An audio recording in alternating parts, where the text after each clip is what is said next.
Bismillahirrahmanirrahim. Assalamualaikum warahmatullahi wabarakatuh. Alhamdulillahirabbil alamin. Alhamdulillahilladzi arsala rasulahu bil huda wa dinil haq liyuzhirahu 'alad dini kullihi wa kafa billahi syahida. Asyhadu an la ilaha illallah wahdahu la syarika lah wa asyhadu anna Muhammadan abduhu wa rasuluhu la nabiyya ba'dah. Allahumma salli wa sallim wa barik ala sayyidina wa habibina wa nabiyyina Muhammad wa ala alihi wa sahbihi wa man tabi'ahu ila yaumiddin. Nahmadullaha ta'ala wa nashkuruhu la in syakartum la azidannakum wa la in kafartum inna azabi lasyadid. Qala Allah ta'ala fil Qur'anil Karim, a'udzu billahi minasy syaithanir rajim. Bismillahirrahmanirrahim. Wal 'asr innal insana lafi khusr illa alladzina amanu wa 'amilus shalihat wa tawasaw bil haqq wa tawasaw bis sabr. Wa qala ta'ala, alam nashrah laka sadrak wa wada'na 'anka wizrak alladhi anqadha dhahrak wa rafa'na laka dhikrak fa inna ma'al 'usri yusra inna ma'al 'usri yusra fa idza faraghta fansab wa ila rabbika farghab. Shadaqallahul azim. Teman-teman semuanya, anak muda Kota Bandung, jamaah tetap sharing time atau sharing night Rabu malam yang dirahmati Allah Subhanahu wa taala. Semua orang di dalam kehidupan dunia itu pernah atau bahkan sering merasakan lelah. Karena dunia ini adalah tempat orang bermujahadah. Semuanya diraih dengan mujahadah. Gak ada yang didapatkan di dunia ini dengan cara yang mudah. Karena tabiat dari dunia itu adalah tempat bersusah payah. Fitrahnya dunia adalah tempat orang bercocok tanam, bukan memetik hasil.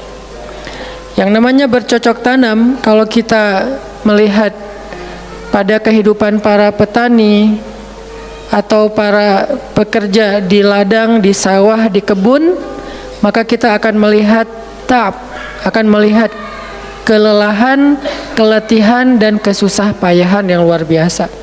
Itulah tabiat dunia. Berbeda dengan tabiat di surga. Di surga itu semuanya akan didapatkan dengan cara yang mudah. Bahkan sebagian riwayat mengatakan seorang perempuan di surga apabila inginkan seorang anak, maka Allah Subhanahu wa taala akan memberikan anak kepadanya saat itu juga tanpa harus bersusah payah mengandung selama 9 bulan. Saat ini pengen punya anak dengan spesifikasi tertentu, maka saat ini juga dia akan diberikan anak bayi tanpa harus mengandung 9 bulan lamanya, tanpa harus susah-susah menyusui. Allah akan datangkan untuk dia bayi yang dia sukai, kemudian Allah datangkan orang-orang yang akan pelayan-pelayan yang akan merawat dan membesarkan bayi itu untuk dia. Karena di sana dia adalah seorang ratu yang tidak perlu lagi bersusah payah. Di surga itu ketika seseorang menginginkan makanan, maka Allah Subhanahu wa taala mendatangkan untuknya makanan dengan cara yang sangat mudah. Bahkan ketika dia menginginkan buah-buahan, maka pohon itu akan menunduk untuknya sehingga dia bisa memetik buahnya tanpa harus bangun dari tempat duduknya jika dia menginginkan itu. Tetapi kalau dia menginginkan sesuatu yang lebih, misalnya dia ingin berjalan-jalan di kebun-kebun di antara banyak kebun surga, lalu dia ingin merasakan memetik pohon sendiri sambil membawa keranjang-keranjang yang indah, maka Allah juga akan memperkenankan keinginannya kaifa yasha, sebagaimana yang dia inginkan. Berbeda dengan dunia.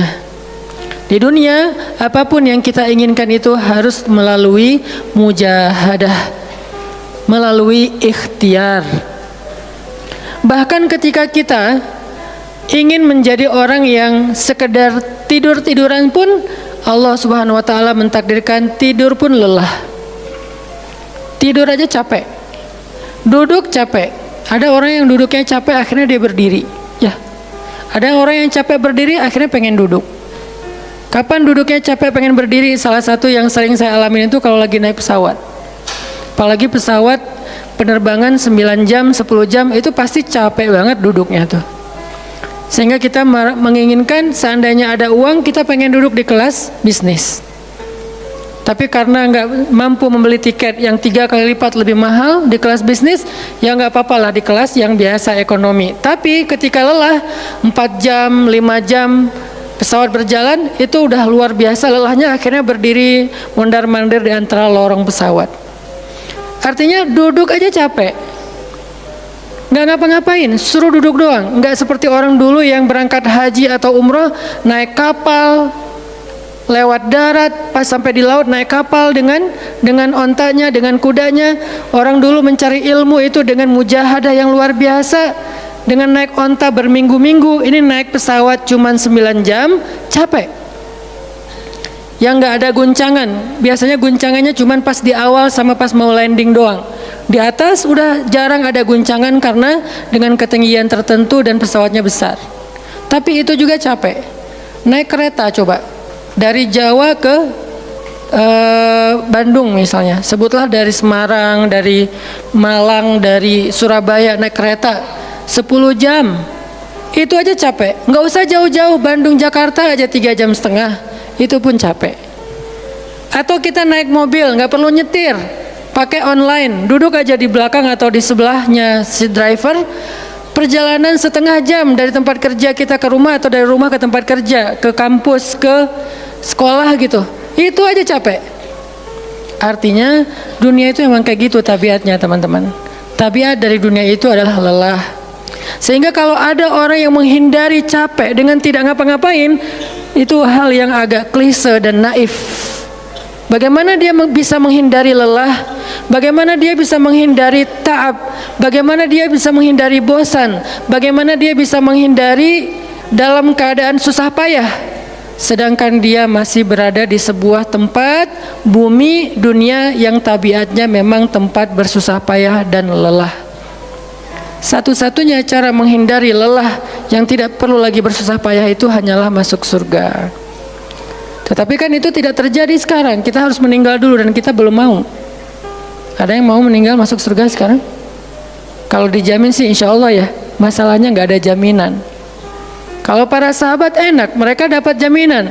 Surga Bilal, sebelum Bilal meninggal, Rasulullah udah bilang, bima sabaktani ilal jannah ya Bilal. Dengan apa kamu mendahului aku ke surga wahai Bilal? Dengan wudu dan sholat syukur wudu.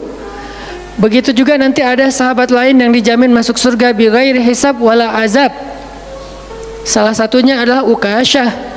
Kalau kita tidak ada jaminan apapun di akhirat kecuali berikhtiar dan bermujahadah untuk bisa mendapatkan kebaikan sebanyak mungkin di sisi Allah. Sehingga alangkah naifnya seseorang yang menghindar dari ta'ab wal ham wal gham. Dia berusaha menghindar dari lelah, menghindar dari susah payahnya kehidupan, menghindar dari beban-beban hidup. Itu nggak bisa dilakukan karena kita masih berada di dunia. Yang perlu kita sekarang coba pilih adalah kita mau lelah untuk hal yang sia-sia. Apakah kita mau lelah untuk hanya bersenda gurau? Apakah kita mau lelah hanya untuk hal yang tidak ngapa-ngapain? Atau justru lelah kita itu untuk sesuatu yang mudah-mudahan beribadah kepada Allah? Makanya disebut dengan lelahnya menjadi lillah. Karena dua-duanya lelah. Ada orang yang pergi ke masjid lelah, capek pergi ke masjid. Tapi ada juga orang yang berbuat dosa, itu juga lelah. Memangnya kalau kita beribadah lelah terus berbuat dosa nggak lelah? Banyak orang yang berbuat dosa lelah dan kita pernah merasakan kehidupan seperti itu. Sehari, 2 hari, sebulan, setahun, 2 tahun, sampai kita benar-benar merasakan lelah banget dengan dosa.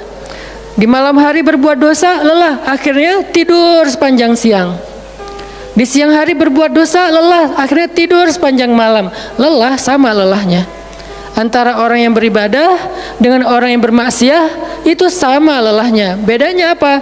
Yang satu, lelahnya akan diganjar, dibalas oleh Allah dengan kebaikan dunia dan akhirat. Yang satu lagi, lelahnya hanya akan disudahi dengan penyesalan. Sama-sama lelah. Bedanya, lelah yang pertama mungkin baru dirasakan hasilnya setelah itu. Lelah yang kedua seolah-olah bisa langsung dirasakan kesenangannya, tetapi kesudahannya adalah penyesalan.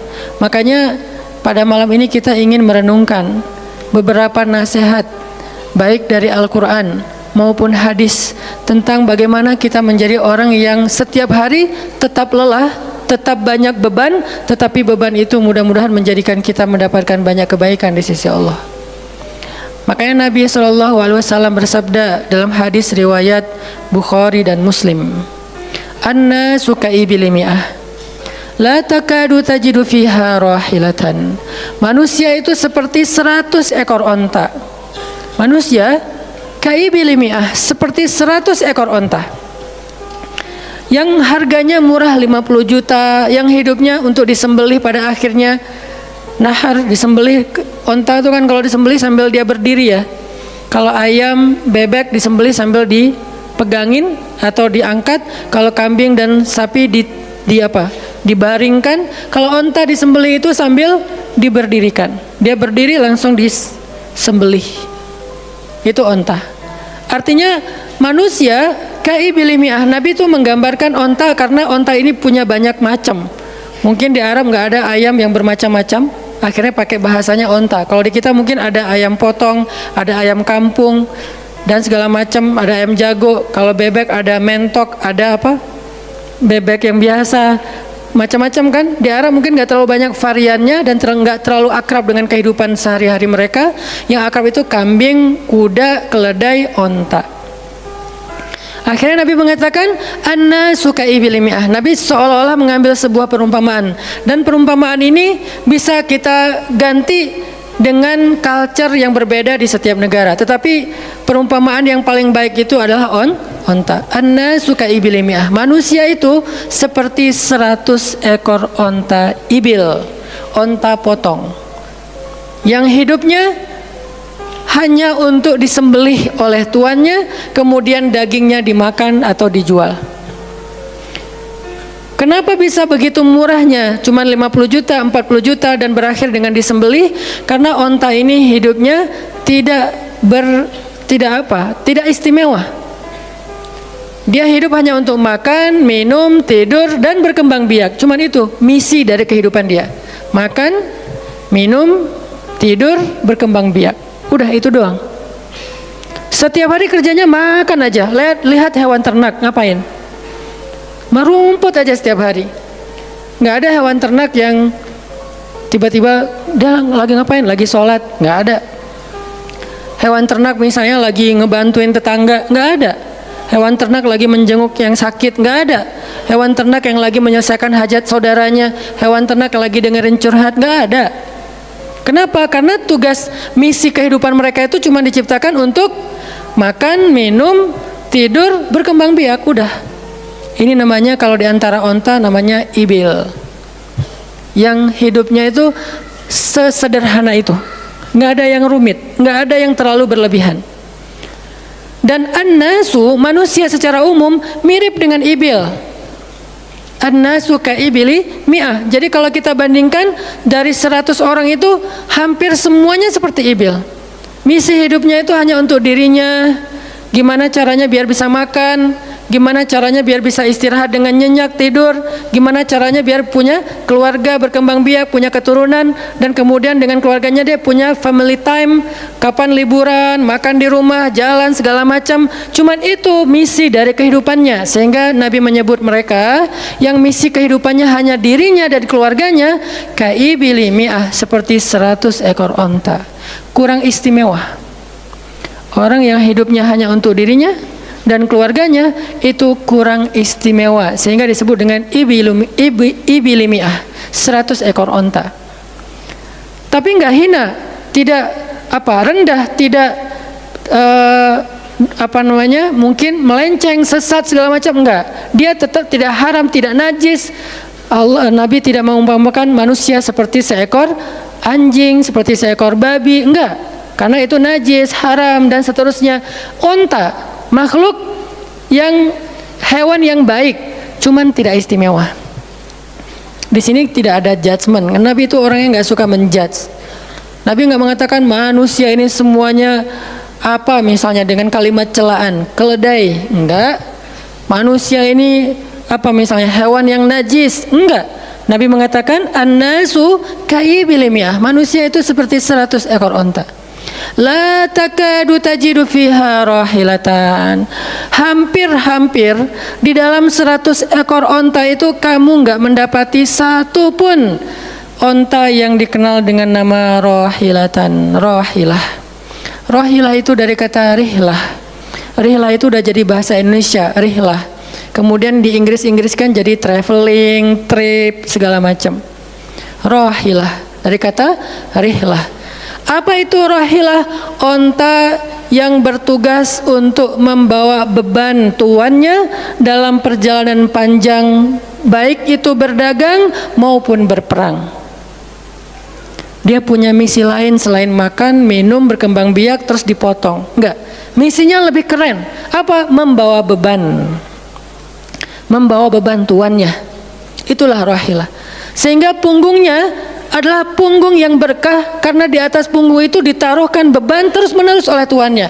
Berangkat bebannya apa, pulangnya beban apa. Karena orang dulu kalau berangkat berniaga, berdagang ke luar negeri, itu tuh bukan berangkat bawa beban, pulang nggak bawa apa-apa karena udah diuangkan, enggak. Mereka barter konsep perdagangannya. Kalau berangkatnya bawa kain, pulangnya nanti bawa karpet.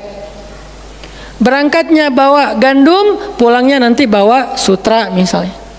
Tetap aja ada beban karena mereka berangkat jual misalnya ke Syam, dari Mekah ke Damaskus.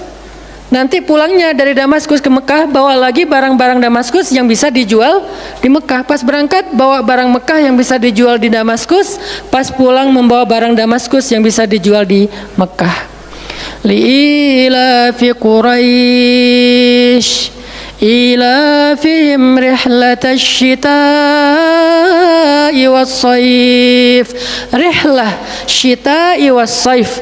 Mereka melakukan rihlah pada musim dingin dan musim panas. Itulah ilafu Quraisy, kebiasaan orang-orang Quraisy. Ilafu Quraisy, kebiasaan tradisi orang Quraisy. Apa tradisinya? Berdagang di musim dingin dan di musim panas. Barang dagangannya beda-beda. Kalau musim dingin yang dibawa itu bahan-bahan jaket, bahan-bahan untuk menghangatkan tubuh. Bahan-bahan yang kalaupun dia bawa makanan yang biasa dimakan di musim dingin yang menghangatkan tubuh, kayak misalnya jenis bubur di Arab itu ada namanya adas, dan itu disebutkan di dalam Al-Quran di Al-Baqarah. Wa adasiha wa basaliha, ada adas, ada bawang. Adas itu salah satu makanan kesukaan orang Arab di musim dingin, karena kalau makan adas kayak bubur gitu, dia badannya menjadi hangat, jadi kayak menghangatkan tubuh gitu. Artinya syita'i was-saif, di musim dingin dan di musim panas, dua-duanya ada barang yang didagangkan, dan itu adalah ilafu Quraisy, kebiasaan tradisi orang-orang Quraisy. Rihlah. Siapa yang akan dibawa rihlah? Apa yang akan membawa barang dagangan mereka ketika rihlah? Namanya onta rahilah. Onta yang mengangkut beban barang tuannya. Rahilatan. Sehingga onta ini adalah onta yang lebih kuat fisiknya. Onta ini onta yang lebih tangguh perjalanan walaupun mengalami badai. Onta ini onta yang lebih kuat ingatannya sehingga dia menghafal jalan yang dilaluinya. Walaupun terjadi badai dia nggak tersesat. Jarang onta rahilah tersesat. Biasanya yang tersesat itu ibil. Ibil kalau ditaruh di tengah padang pasir, terjadi badai, terus bekas jalannya ketutup dengan pasir, dia bingung. Itu ibil. Sehingga kalau kita baca cerita-cerita tentang orang yang tersesat di padang pasir, rata-rata istilahnya kalau nggak jamal ya ibil. Kalaupun ada onta rahil yang tersesat, berarti badainya parah banget. Kalau ada hadis onta rohilah tersesat, berarti badainya parah banget. Artinya rohilah ini ingatannya kuat. Dia kalau lewat satu jalan, setahun kemudian lewat lagi dia masih hafal. Itu rohilatan. Dalam teknologi sekarang kita nyebutnya dengan map.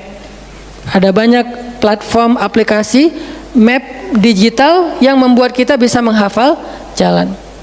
Dan diupdate terus, jalan ini sekarang macet segala macam. Rohilatan punya kemampuan membaca jalan walaupun mungkin berbeda dengan teknologi sekarang. Itu namanya rohilatan.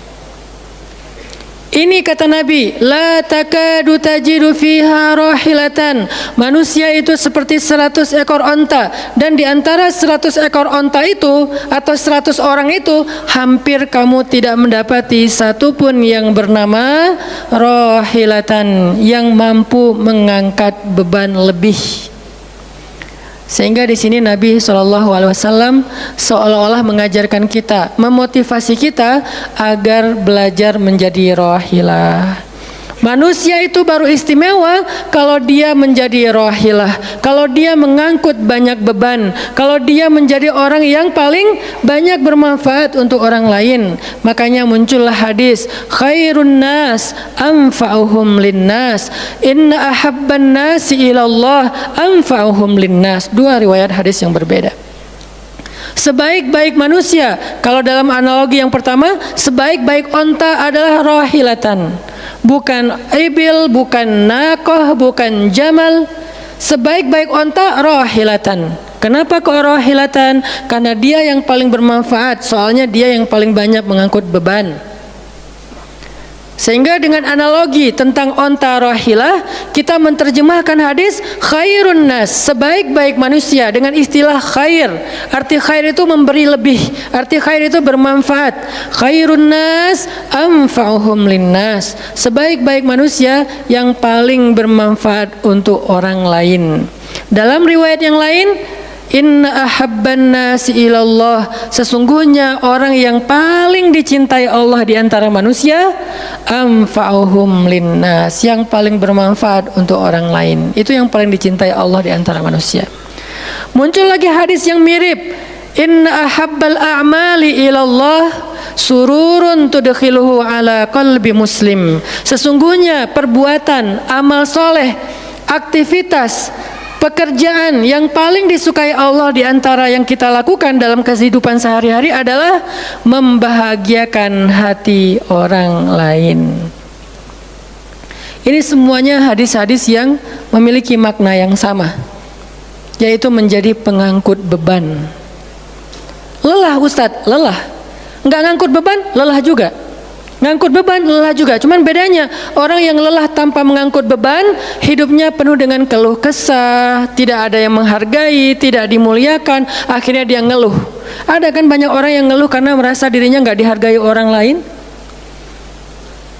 Tetap aja ngeluh.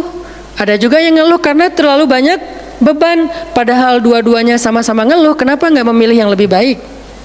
Memangnya kalau kita nggak ngangkut beban, kita nggak akan berkeluh kesah? Ngeluh. Ngeluhnya mungkin bukan capek, ngeluhnya nggak ada yang hargai. Dan itu udah sunnatullah. Kalau kita pengen dihargai, pengen dimuliakan, kita harus menjadi orang yang paling rohilah, yang paling banyak ngangkut beban. Nggak bisa kita jadi ibil tapi pengen diperlakukan seperti rohilah, itu nggak bisa. Kita tuh ibil, hidupnya untuk diri sendiri, nggak bantu siapa-siapa, nggak peduli dengan siapa-siapa. Harta kita nggak bermanfaat untuk orang lain, pikiran kita nggak bermanfaat untuk orang lain, lisan kita tidak bermanfaat untuk orang lain, wawasan kita tidak bermanfaat untuk orang lain. Apalagi tenaga kita nggak bermanfaat untuk orang lain, skill kita nggak bermanfaat untuk orang lain, semua tentang diri kita hampir tidak bermanfaat untuk orang lain. Lalu kita ingin dihargai seperti orang yang paling bermanfaat. Ini naif, klise, nggak ada seperti ini, bukan sunnatullahnya. Karena seseorang itu diberi balasan sesuai dengan mujahadah. Al-jaza ala qadril masyaqqah, balasan tergantung susah payahnya dalam berikhtiar.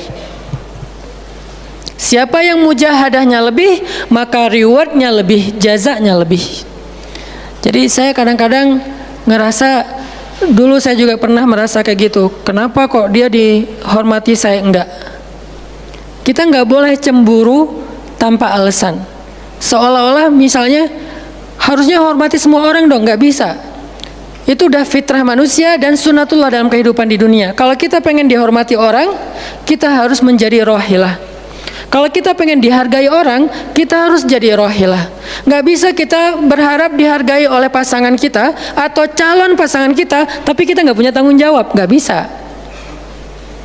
Kalau teman-teman pengen dihargai oleh pasangan halalnya, teman-teman harus mengangkat tanggung jawab yang lebih berat daripada dia. Kalau dia yang capek, kita leyeh-leyeh aja di rumah, tapi kita minta dihargai. Saya kan suami. Suami itu bukan status, suami itu peran. Ada orang dia jenis kelaminnya perempuan, tapi dia suami.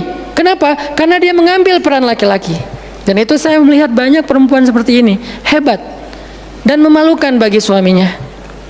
Di beberapa tempat saya melihat suaminya di pagi hari nggak kerja, cuma nongkrong-nongkrong aja di warung. Ngopi juga itu ada uangnya, giliran untuk nafkah keluarga dia nggak punya uang, untuk ngopi, untuk rokok dia punya uang, untuk anaknya nunggak sekolahnya, untuk anaknya makanannya seadanya. Sehingga karena ini udah berjalan bertahun-tahun, akhirnya istrinya udah nggak sanggup lagi berharap kepada dia, minta cerai juga nggak dicerai-ceraikan, akhirnya istrinya ikhtiar sendiri. Istrinya jadi pembantu rumah tangga, istrinya jadi kerja ke luar negeri.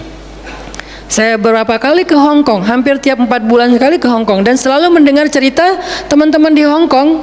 Para pejuang-pejuang di Hong Kong itu kan 99%-nya perempuan ya.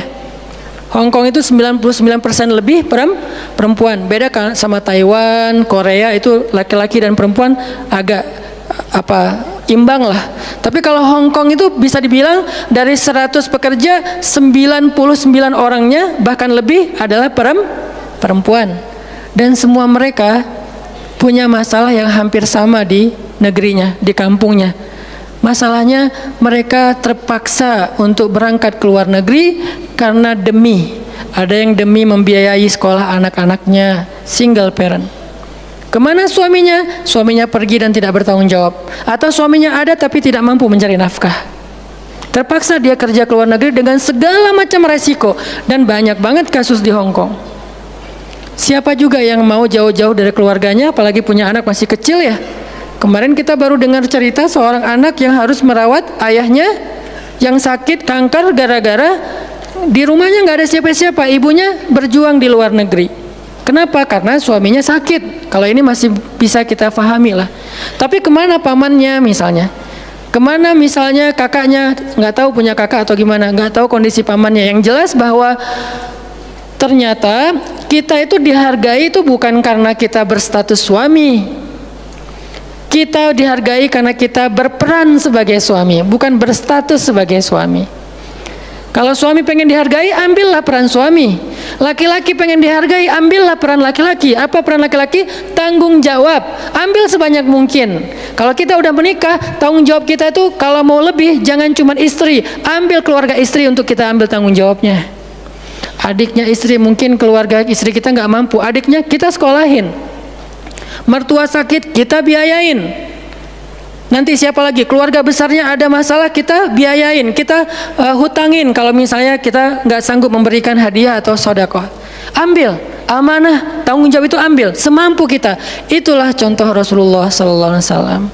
Makanya Nabi ketika sudah menikah dengan Khadijah, yang tinggal di rumah Nabi itu bukan cuma anak kandung beliau. Ada anak angkatnya Zaid bin Harithah, ada sepupunya Ali bin Abi Thalib, ada banyak lagi keluarga besar Khadijah yang tinggal bersama Nabi. Sehingga rumah Nabi itu adalah rumah yang banyak sekali orang-orang yang ditampung oleh beliau. Itu yang disebut dengan anfa'uhum linnas, ambil tanggung jawab yang besar. Sehingga Khadijah tuh respect banget sama sosok Nabi Muhammad. Bahkan sebelum Nabi dapat wahyu, sehingga gak disebut Nabi, respect sama sosok seorang Muhammad. Apalagi setelah beliau dapat wahyu, beban beliau bukan lagi keluarganya sekarang, beban beliau adalah umatnya. Yang diurus oleh Nabi bukan lagi keluarga sekarang setelah dapat wahyu, umat. Dan umat di sini lintas nasionalisme. Ada yang datang dari Persia, namanya Salman Al-Farisi. Ada yang datang dari Romawi, namanya Suhaib Ar-Rumi. Ada banyak sahabat-sahabat yang lintas kabilah, bukan hanya orang Quraisy. Ada yang datang dari Yaman, termasuk Sumayyah dengan Yasir, keluarga yang pertama syahid dalam Islam. Ini dari Yaman. Kemudian pindah lagi ke Madinah yang bukan orang-orang Quraisy. Di sana ada Bani Mudhar dari kabilah Aus dan Khazraj. Nanti berkembang lagi sampai ke Asia, Eropa dan seterusnya. Inilah bebannya Rasulullah sallallahu alaihi wasallam. Sehingga Allah menyebutnya dengan istilah rahmatan lil alamin. Rahmah. Tahu arti rahmah? Rahmah itu kasih sayang. Maksud kasih sayang memberi sayang. Kasih sayang, bukan minta disayangi. Jadi kalau kita mau berkasih sayang, ya kasih sayangnya, jangan sayangi saya dong. Itu bukan kasih sayang, namanya terima sayang.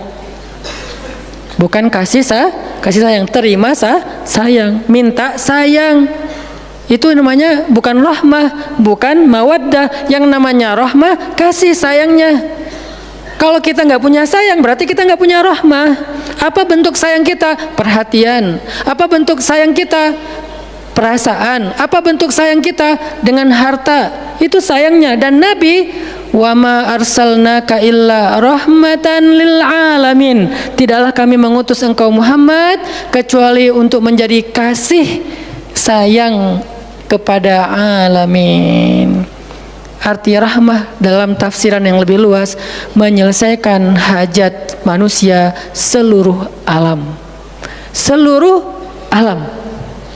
Itulah kenapa Nabi Muhammad menjadi orang yang paling mulia, karena yang diambil bebannya itu bukan satu keluarga Khadijah, bebannya itu bukan satu kota Makkah, bebannya itu bukan cuma orang Arab, alamin. Sehingga Allah mengatakan wa rafa'na laka dzikrak, kami angkat engkau menjadi manusia yang paling mulia.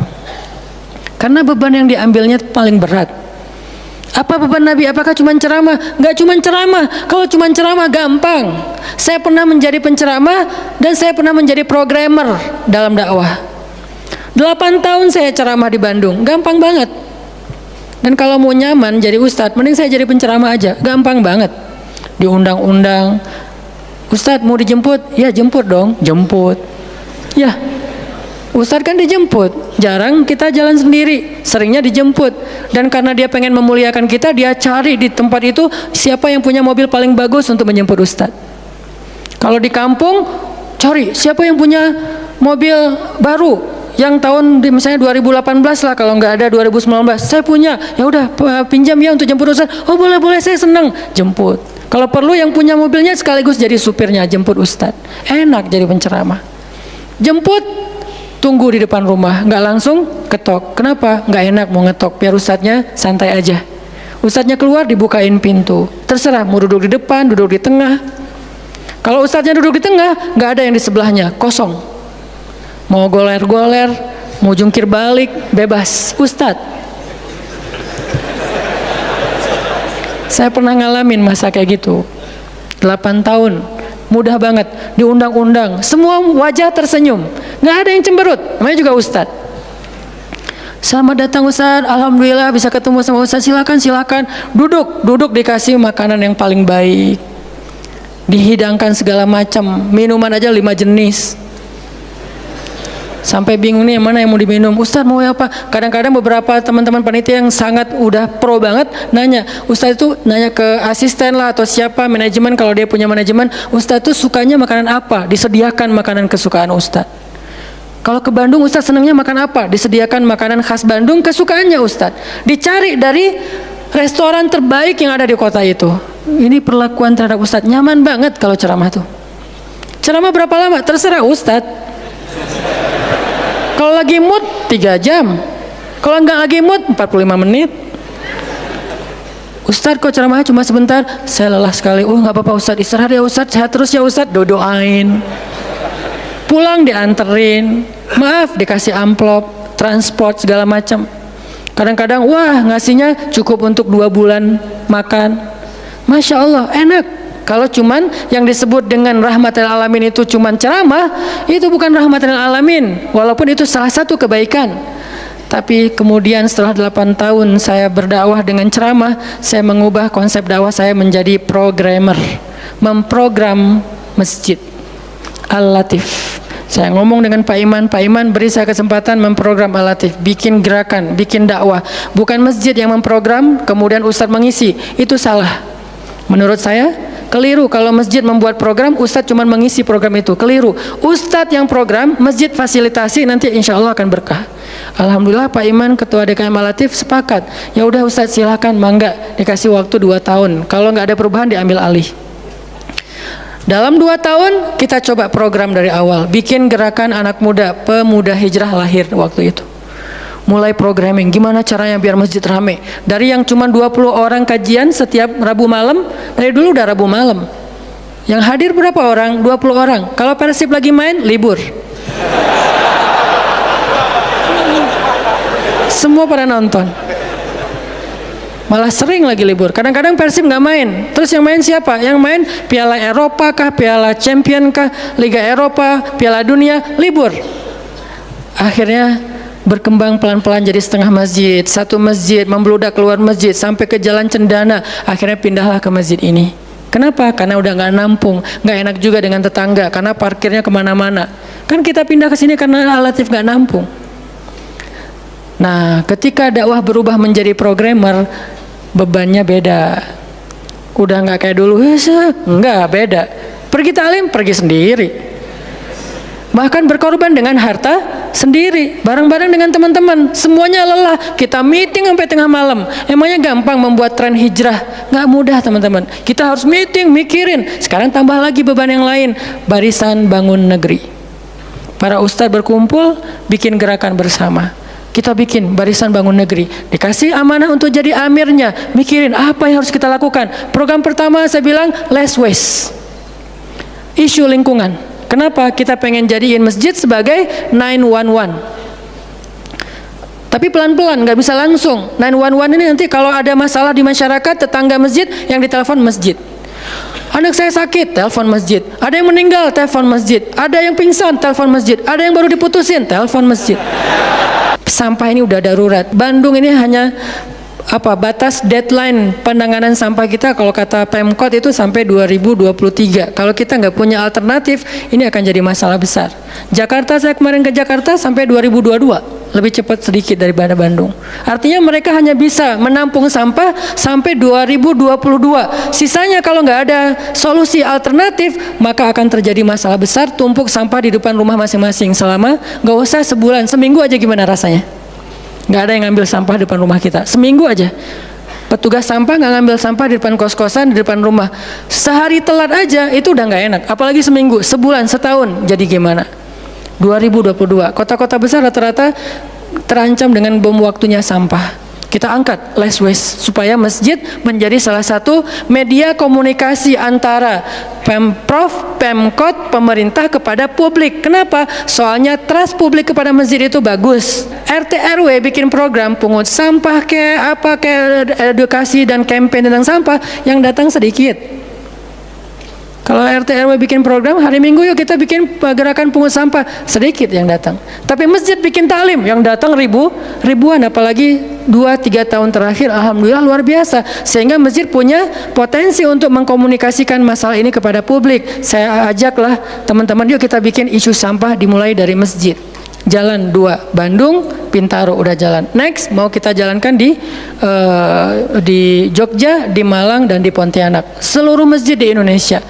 Programming, mikir, harus ketemu dengan beberapa orang. Dan habis waktu saya dalam beberapa tahun terakhir bukan untuk dakwah tablik, makanya udah jarang ceramah. Teman-teman kalau ngelihat ceramah anak Taki di Bandung cuma sekali seminggu, itu juga kalau nggak libur ya. Kajian Rabu malam. Ustaz Hanan selain Rabu malam ngapain sih? Ustaz kosong nggak? Kosong, saya bilang. Kenapa nggak mau isi jadwal? Kosong dari taklim tapi nggak kosong dari aktivitas. Sehari meeting bisa 5 kali. Dulu saya pernah yang kalau bahasa teman-teman tuh ngeprank jamaah, bukan ngeprank sebetulnya. Katanya Ustaz nggak datang, tiba-tiba datang kan? Itu tuh meeting 5 kali sehari, dari pagi, siang, sore, menjelang maghrib, baru beres isya. Meeting dengan siapa aja Ustadz? Banyak hal yang harus kita bereskan untuk bisa memunculkan satu program kecil. Akhirnya beres isya, saya bilang masih ada jamaah enggak? Sebagian udah pulang Ustadz, tapi yang lain masih pada nunggu, kasihan. Ya udah saya jalan aja ke sini naik motor, sampai di sini isya baru ngisi kajian. Artinya ternyata bebannya beda. Tapi rohilatan, Itu yang disebut dengan dakwahnya Nabi. Saya baru mengambil sebagian kecil dari banyak varian dari dan instrumen dakwah Nabi. Itu cuma sebagian kecil, memprogram. Baru masjid. Nabi itu alamin loh. Gimana mengubah kota Mekah yang dulunya kemusyrikan merajalela, perzinahan merajalela, kemudian anak perempuan dibunuh karena dianggap membawa sial, riba luar biasa, banyak yang dibunuh gara-gara nggak mampu membayar hutang, dan perbudakan, dan banyak lagi masalah sosial. Bukan hanya masalah akidah dan ibadah. Akidah dan ibadah itu adalah inti masalahnya, kemudian merembet ke masalah sosial, biasanya kayak gitu. Kalau akidahnya melenceng, biasanya sosialnya rusak. Walaupun gak selalu kayak gitu juga sih. Karena ada di beberapa negara yang akidahnya mereka syirik, tapi sosialnya bagus. Walaupun ada problem sosial lain yang mungkin gak perlu dibahas di sini. Yang jelas awalnya berawal dari kemusyrikan, kemudian berkembang menjadi masalah ekonomi, sosial, dan seterusnya. Nabi menyelesaikan masalah kota Mekah. Gimana caranya? Mekah yang tadinya kota yang jahiliyah menjadi kota Islamiyah, kota yang rabbaniyah, kota yang penuh dengan kebaikan. Madinah yang tadinya kota yang penuh dengan sampah, Yathrib berubah menjadi kota munawwarah. Sekarang udah nyampah lagi. Di zaman Nabi itu benar-benar Madinah Munawwarah. Sekarang mungkin nggak sebagus di zaman Nabi, cuman bangunannya doang yang megah, tapi secara lingkungan, secara sosial nggak sebaik zaman dulu lah. Kalau bangunan itu kan bukan indikasi peradaban ya, karena kita pernah mengalami masa peradaban Islam yang keren. Nggak ada tuh bangunan pencakar langit seperti Dubai. Kita di Dubai bangunan pencakar langit, tetapi secara peradaban ada masalah di Dubai, terutama masalah sosial. Di Arab Saudi, masalah lingkungannya luar biasa. Salah satu penghasil sampah 10 besar di dunia. Kalau untuk masalah sampah organik, termasuk 5 besar di dunia. Artinya makan sering dibuang-buang. Makanya sampah organiknya paling banyak, waste-nya paling banyak. Itu yang diselesaikan oleh Nabi di kota Mekah dan Madinah. Kemudian berkembang di kota-kota lain sampai ke Irak, sampai ke Syam, sampai ke Mesir, sampai ke Eropa, sampai ke Turki, sampai ke Afrika, bahkan sampai ke Nusantara. Rahmatan lil alamin. Rahmah, bukan cuma ceramah. Kalau ceramah, Nabi lebih jago dari siapapun. Orang siapapun yang berceramah itu kopas dari Nabi kan? Ada yang ceramah nggak kopas dari Nabi? Nggak ada. Kopas dari Nabi Musa? Enggak, kecuali diriwayatkan dari Nabi Muhammad, kemudian baru Nabi Muhammad meriwayatkan dari Nabi Isa dan Nabi Musa. Semuanya kopas, copy paste dari Rasulullah SAW. Artinya kalau mau ceramah, bahan Nabi itu banyak banget. Dan kalau Nabi mau ceramah, yang ngundang pasti banyak banget. Jadilah Nabi dai sejuta umat. Capek pasti setiap hari 5 kajian. Nabi lagi di mana? Lagi di Syam. Sampai 2 tahun ke depan jadwal ceramah penuh. Kalau Nabi mau kayak gitu. Tapi ternyata Nabi bukan cuma ceramah, memprogram umat. Ada yang masalah datang ke Nabi, ya Rasulullah, saya diceraikan oleh suami saya dengan bahasa, kamu bagi saya seperti ibu saya, zihar. Nabi bingung nih, gimana nih zihar? Kok suaminya gitu banget sih sama dia? Ya udah, berarti kamu sudah diceraikan oleh suamimu. Sabar ya, dinasihati, disabar-sabarin sama Nabi. Dia pulang turun ayat surat Al-Mujadalah tentang bab zihar. Ada lagi yang datang rame. Dia yang salah, saya yang salah, dia yang salah. Akhirnya didamaikan sama Nabi. Nabi mau takbir nih, pergi ke masjid mau sholat berjamaah, mau takbir. Ya Rasulullah, di Bani Salamah ada masalah, mereka hampir berperang. Nggak jadi takbir, pergi ke Bani Salamah menyelesaikan hajat mereka. Datang-datang jamaah udah sholat, Nabi sholat yang jamaah yang kedua. Artinya rahmah, ngambil beban umat. Belum lagi nanti beban umat yang tertindas di antara Bani Israel, di luar negeri, di Yaman, di Syam. Yang Nabi mengutus para sahabat untuk menyelesaikan hajat-hajat mereka. Makanya Nabi mengatakan, siapa yang datang kepada saudaranya untuk menghilangkan masalahnya, maka Allah akan menghilangkan masalah orang ini nanti di akhirat. Makanya beban Nabi itu berat banget teman-teman. Kalau kita baca sirah Nabi, luar biasa. Nabi itu lelah banget. Sampai para sahabat meriwayatkan Nabi itu dulu sebelum dapat wahyu, beliau seger gitu. Setelah dapat wahyu tetap ganteng, tetap keren, karena memang aslinya udah dari sononya keren ya. Cuman udah ada guratan lelahnya tuh terasa di wajah beliau. Lelah banget. Sampai Nabi itu pernah sampai Allah bilang gini, "Fala'allaka bakhi'un nafsaka 'ala atharihim." Hampir saja engkau mencelakai dirimu gara-gara mereka. Apa maksudnya? Kok Nabi hampir mencelakai dirinya gara-gara mereka? Itu maksudnya apa? Saking terbebannya Nabi dengan kondisi umat, hampir-hampir Nabi itu sakit keras, hampir-hampir Nabi itu binasa, celaka, meninggal demi mikirin nasib umat. Kayak gitu banget coba. Itu namanya rohilatan. Kita belum sanggup untuk memikul beban umat sedunia. Makanya minimal kalau kita nggak ngambil beban umat sedunia dengan tangan kita, minimal dengan pikiran kita aja. Kita mikir nggak sih nasib Palestina? Atau kita masih nganggap bahwa itu beda negara? Kalau beda negara, oke. Apakah kita memikirkan mereka karena kemanusiaan? Masa kita mau bilang mereka bukan manusia? Kan sama-sama manusia. Harusnya kita merasakan apa yang dia rasakan karena kita sama-sama manusia, punya perasaan yang sama. Kalau kehilangan akan sedih, kalau melihat kezoliman juga enggak akan kuat, kalau dizolimi juga akan sakit. Kita mikir enggak tentang Palestina? Kita mikir enggak nasib Suriah? Kita mikir enggak nasib Rohingya? Kita mikir enggak nasib Yaman? Apakah gara-gara kita mikir tentang mereka lantas kita jadi radikal dan teroris? Sejak kapan kita memikirkan nasib orang yang tertindas tiba-tiba jadi radikal? Apakah orang yang tidak memikirkan orang lain hanya dirinya sendiri berarti orang yang baik? Justru makin banyak kita mikirin nasib mereka, kita makin rohilatan walaupun belum sanggup menyelesaikan hajat mereka, mikir doang. Dengan kita lihat postingan yang terakhir di Idlib, bagaimana anak bayi kehilangan kakinya gara-gara kena bom dari tentara Rusia. Kita belum sanggup ngasih solusi sebagai pribadi maupun sebagai bangsa, belum sanggup. Pertama jaraknya jauh, kedua memang kita juga belum punya kemampuan untuk itu. Tapi kita berharap suatu saat Indonesia ini harus sanggup menyelesaikan masalah dunia. Kenapa? Kita ini punya potensi peradaban, bangsa yang besar. Masa kita mau jadi kerdil terus ngikutin bangsa lain? Kita ini bangsa besar, umat Islam terbesar di dunia. Dan orang Indonesia itu pinter-pinter, profesornya banyak, saintisnya banyak, orang kayanya banyak, keren Indonesia nih.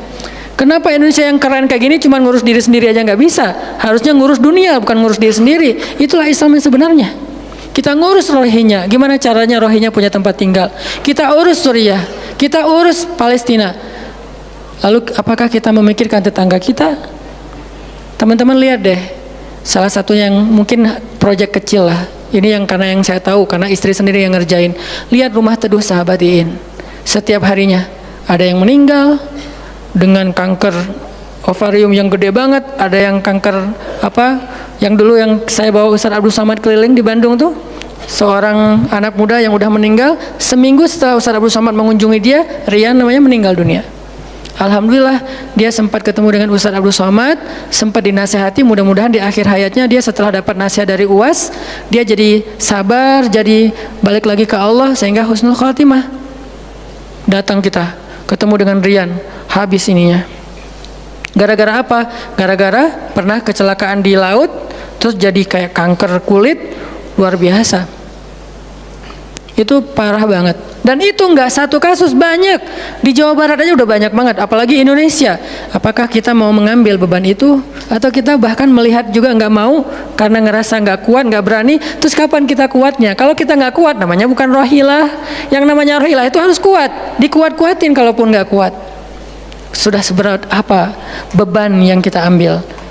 Selain, dan itu nggak bisa di apa ya bahasanya, diambil sebagian, dibuang sebagian yang lain, enggak. Minimal kalau yang di dekat kita mengambil bebannya sampai menyelesaikan hajatnya dengan harta, mungkin dengan skill, dengan network, dengan minimal dengan sosial media kita repost, ya ada yang bisa bantu ini enggak. Kalau yang di luar negeri karena kita nggak sanggup menyelesaikan, minimal dengan pikiran dan doa. Kasihan ya mereka, doain terus, karena doa kita itu ngaruh. Jangan berpikir mendoakan mereka itu nggak ngaruh itu. Mempercepat datangnya pertolongan Allah. Minimal dengan doa kita Allah kuatkan hati mereka, minimal dengan doa kita Allah kuatkan hati saudara kita di Yaman, di yang kelaparan di Syam, di Palestina, di Rohingya, di Turkistan yang masih dalam campnya orang-orang komunis. Minimal doa kita menguatkan hati mereka, kan berarti membantu. Ada orang yang ketika dapat musibah kita datang nggak bisa ngasih solusi, tapi begitu kita nasihati lalu kita doakan, itu udah membantu dia, minimal hatinya jadi lapang. Kemudian kita doakan, dia merasa diperhatikan. Bukankah itu sebuah bantuan? Dan itu rahilah. Semuanya aja yang di luar negeri kita pikirkan, apalagi yang di dalam negeri, semampu kita. Makanya nama barisan kita tuh Barisan Bangun Negeri. Kalau ditanya, apa Ustadz tujuan bikin gerakan Barisan Bangun Negeri? Ya bangun negeri. Masa masih ditanya ya? Karena masih ada yang nanya, ngapain sih tuh ustadz-ustadz ngumpul mau bangun negeri? Itu udah jelas dari namanya juga. Terus santrinya ngapain? Namanya Santri Bangun Negeri. Ustadznya Barisan Bangun Negeri, ada 2 nama. Para guru, saya pelan-pelan pengen ngumpulin para guru-guru yang seleting supaya kita barengan ngumpulin pelan-pelan, namanya Barisan Bangun Negeri. Nanti teman-teman yang ngikutin para guru, para santri, namanya Santri Bangun Negeri. Jadi kalau ditanya mau ngapain, mau bangun negeri. Programnya apa? Pertama, program isu lingkungan. Nanti naik lagi isu sosial, naik lagi isu healthcare, kemanusiaan, kesehatan, dan seterusnya. Kan itu tugas pemerintah. Kita nggak mau menyalahkan siapapun. Udah capek berdebat. Tugas kita sekarang, siapa yang pengen jadi rohilah? Itu yang dilakukan para guru kita sekarang, teman-teman, di Barisan Bangun Negeri. Mikir, kemarin saya 40 jam nggak tidur. Dari Bandung ke Jogja. Di Jogja ada acara, udah beres acara, kita ada meeting yang penting banget, yang bikin saya sesak sampai sekarang. Itu ada diskusi yang saya tidak bisa sampaikan ke publik. Itu diskusi dari jam 11 malam sampai jam setengah 4 subuh. Kenapa diskusinya sampai malam, Ustaz? Karena besok kita semuanya udah pada bubar, udah pada pulang masing-masing ke negerinya, sehingga nggak sempat ketemu. Ketemunya kita cuman malam Selasa. Selasa subuh pesawatnya udah mulai ada yang pesawat jam 5, jam 6, jam 7. Jadi malam itu harus kita selesaikan meeting kita. Meeting lah kita sampai jam setengah 4 subuh. Beres meeting langsung ke bandara. Saya dengan salah satu ustadz ke bandara berdua, naik flightnya pas bareng. Belum selesai tadi meetingnya, meeting lagi di pesawat dari Jogja ke Jakarta. Di Jakarta saya ketemu dengan beberapa teman-teman yang pengen mendukung program pesantren yang sedang kita dari setahun yang lalu ingin kita buat, tapi juga belum cukup untuk membebaskan lahan, karena kita butuh 15 M membebaskan lahan. Alhamdulillah udah terkumpul sekitar 2 M, masih jauh dari target. Baru membebaskan lahan, belum membangun. Akhirnya bahasa istri saya ngamen di Jakarta dari pagi, siang, sore, malam pulang. Di kereta juga diskusi lagi sama istri, karena ada beberapa program yang harus kita bereskan. Sampai rumah jam 12 malam. Jadi 1 hari setengah, hampir 2 kali 24 jam baru istirahat. Itu kalau programming. Beda dengan ceramah. Diundang ke Jogja, Ustaz ceramahnya di Jogja. Oke, jam berapa? Isya. Ya udah, saya datangnya maghrib. Terbang jam 5, sampai di sana maghrib. Ceramah, beres ceramah saya tidur. Gampang kan? Beres ceramah jam 11 malam, balik ke hotel, dipesankan hotel sama panitia. Hotelnya mau yang gimana, Ustadz? Terserah, yang dekat-dekat aja biar nggak capek di jalan. Oh ya Ustadz, dikasih hotel biasanya yang enak, yang deluxe. Masuk ke hotel, mandi air hangat, ya. Beres mandi air hangat, pesan makanan online. Karena tadi belum makan, misalnya kalau telat makan juga, pesan datang ke kamar. Kadang-kadang saya cuma pesan 1 jenis, mereka pesan 3 jenis. Saya belum makan, lapar, boleh nggak pesan sate? Oh boleh Ustaz. Datang sate, datang mie godok, datang apa, banyak. Semuanya ditaruh di depan kamar. Ustaz, ini udah ada makanannya. Masya Allah makanannya banyak gini. Kalau cuma ceramah, habis makan jam 12 tidur. Bangun sholat subuh, beres subuh olahraga. Ya, karena di hotel treadmill. Beres treadmill berenang. Beres berenang breakfast. Beres breakfast terbang ke Bandung. Kan enak ya? Kalau cuman ceramah. Jadi kerjanya cuman 1,5 jam pas ceramah. Itu juga santai. Namanya juga ceramah gampang. Tapi kalau programming, buat program kayak tadi ceritanya, meeting nggak beres-beres, sampai enak dengan meeting. Kopi entah berapa gelas. Ada yang digulaan, ada yang nggak digulaan. Ada yang pakai susu, ada yang nggak pakai susu. Sampai diistilahkan yang nggak pakai susu kopi akhi, yang pakai susu kopi ukhti. Semua jenis kopi. Artinya rohilatan. Ternyata memang benar kata Nabi, manusia itu seperti 100 onta, sedikit yang rohilatan. Makanya sekarang kita mau milih, mau jadi rohilatan atau mau jadi 100 onta. Dimulai dari hal yang kecil. Saya ngajak teman-teman, yuk kita jadi rohilah, kita angkat beban negeri kita, beban bangsa kita. Saya pengen banget masjid itu jadi kayak rumah teduh. Sekarang yang menjalankan pasien kanker kurang mampu se-Jawa Barat, salah satunya rumah teduh itu. Yang sekarang ada 15 rumah dengan sekitar 300 pasien. Yang setiap kali operasi itu 40 juta. Karena kalau pakai BPJS antrinya setahun, sehingga harus pakai jalur normal. Dan beberapa di antara mereka belum sanggup untuk membayar cicilan BPJS sehingga nunggak nggak bisa pakai. Kita selesaikan. Harusnya itu dilakukannya oleh masjid. Kenapa? Karena potensi zakat, infak, sedekah, kenceleng masjid gede. Jangan cuma dipakai buat renov. Jangan cuma dipakai buat pengumuman hari Jumat. Kenceleng minggu ini 300 juta. 300 juta di sebelah masjid ada orang lapar. Berarti ngapain 300 juta teh? Harusnya 300 juta itu kenceleng minggu ini. Harusnya 300 juta, tapi tinggal 10 juta. Kenapa? Beban umat diangkat semua sama masjid. Itu cita-cita kita, pengennya masjid itu menjadi, makanya ada hashtag masjid peradaban. Apa masjid peradaban? Masjid rohilah, masjid yang mengangkat beban umat, bukan cuma membuat program jihad, pengajian hari Ahad. Udah lewat lah masa kayak gitu-gitu, udah nggak keren. Ini saya tantang masjid-masjid yang ada di Indonesia, jangan hanya fokus dengan ta'lim. Ta'lim itu udah banyak dan mudah melakukannya, kurang challenging. Coba masjid mikirin masalah sekitarnya, satu masjid mikirin satu RW kalau masjidnya kecil. Kalau masjidnya masjid kecamatan, mikirin satu kecamatan. Kalau udah beres dengan kecamatannya, nggak ada lagi masalah, pergi ke kecamatan sebelah. Kolaborasi dengan masjid kecamatan sebelah, yuk selesaikan masalahnya. Bisa banget kalau masjid mau. Tapi serahkan programnya ke ustadz yang ngerti harokah, yang ngerti pergerakan. Dan sekarang udah banyak ustadz yang ngerti pergerakan. Baru kita akan melihat Indonesia yang luar biasa. Terus apa yang bisa kami lakukan Ustadz? Yuk bareng-bareng dengan saya, dengan pemuda hijrah, dengan para guru Barisan Bangun Negeri, kita bangun deh Indonesia semampu kita. Dengan apa? Dengan skill kita masing-masing, dengan potensi kita masing-masing. Ada yang punya harta dengan hartanya, ada yang punya kemampuan skillnya dengan skillnya. Saya udah berkali-kali menjelaskan, skill itu untuk dakwah penting, bukan hanya penceramah. Nah, mau nggak nih teman-teman? Yuk kita bangun Indonesia. Sekarang kita mikirin apa yang bisa kita lakukan untuk Indonesia, masing-masing dengan potensi kita. Karena kita anak masjid, anak masjid. Karena kita banyak sering ke masjid, ya udah kita bangun Indonesia dengan cara masjid. Dan ternyata cara masjid itu bukan cuma Allahu Akbar dan Subhanallah, salam, enggak.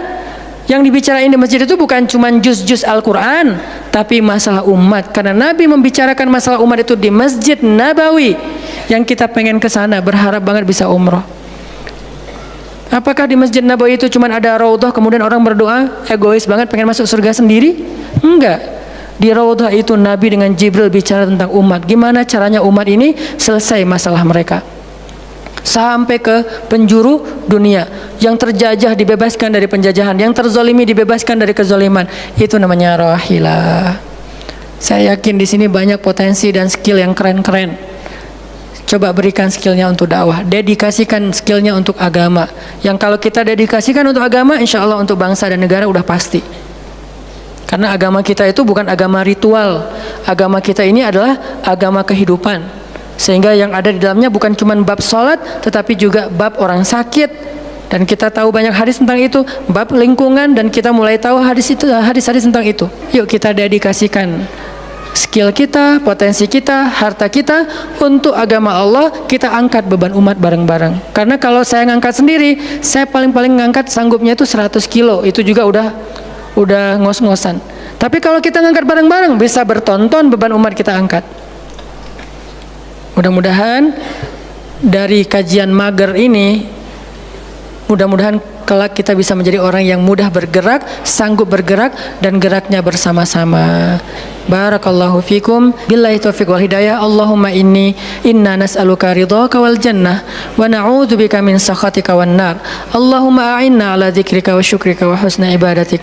Rabbana habib ilainal iman wa zayyinhu fi qulubina wa karrih ilainal kufra wal fusuqa wal isyan waj'alna minar rasyidin. Rabbana atina min ladunka rahmah wa hayyi' lana min amrina rasyada wa hayyi' lana min amrina rasyada wa hayyi' lana min amrina rasyada waj'al lana min kulli dhiqin makhraja wa min kulli hammin faraja wa min kulli usrin yusra. Rabbana atina fid dunya hasanah wa fil akhirati hasanah wa qina adzabannar. Wa sallallahu ala sayyidina Muhammadin wa ala alihi wa sahbihi ajmain walhamdulillahi rabbil alamin. Wassalamualaikum warahmatullahi wabarakatuh.